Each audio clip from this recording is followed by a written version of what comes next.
en el desert, aquell territori infinit, li arribà la mort.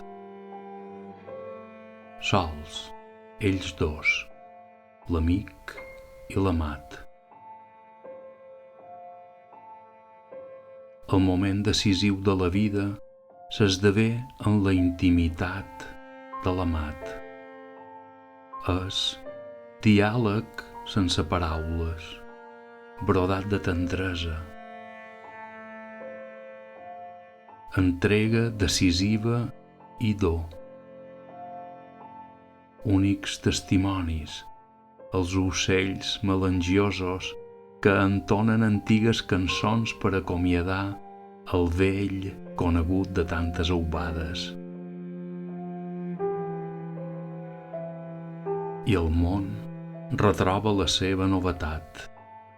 És el miracle.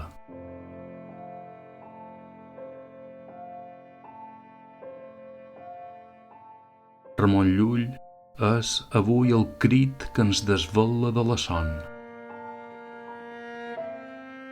La memòria que ens parla de possibilitats sempre noves per al testimoni.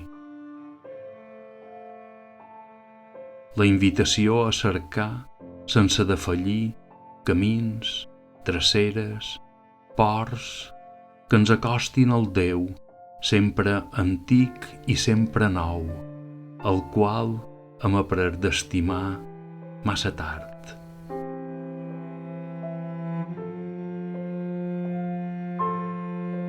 El convida a cercar la gràcia i la naturalesa, i la resposta humil, sincera, oberta de la persona humana.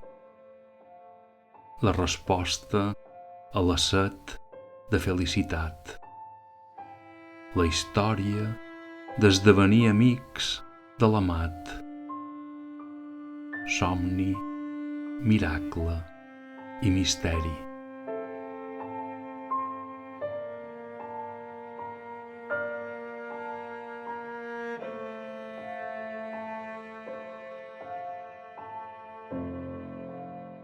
És per això que Ramon ens és contemporani, perquè nosaltres també sentim el desig de totalitat i d'infinit. I ens conhorta la contemplació de les històries que han reeixit. Immersos en el temps i l'espai, cada un som resposta a la il·lusió de Déu.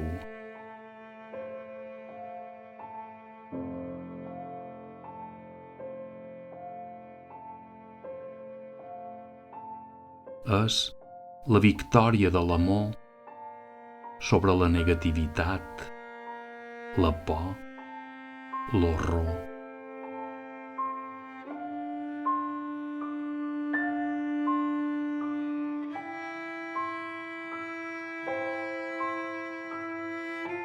Aquesta és la nostra esperança, que el Déu que portam de dins, per desig i voluntat, esdevengui realitat.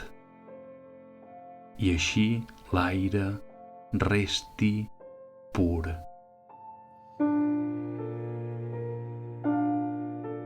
I la humanitat torni a ser casa pairal del Déu en nosaltres. I la història, una història d'amor.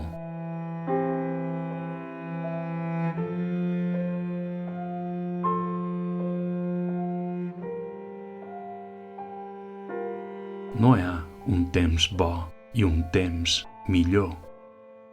Hi ha només un espai per construir una vida en l'amor.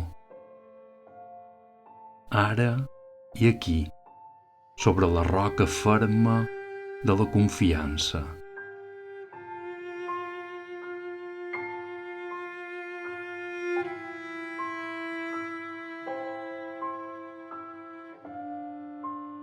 Plorar, conèixer, amar. Vet aquí els verbs que ens deixa Ramon Llull per continuar la tasca que el va encisar. La resposta a la set de felicitat. La història d'esdevenir amics de l'amat. Somni, miracle i misteri.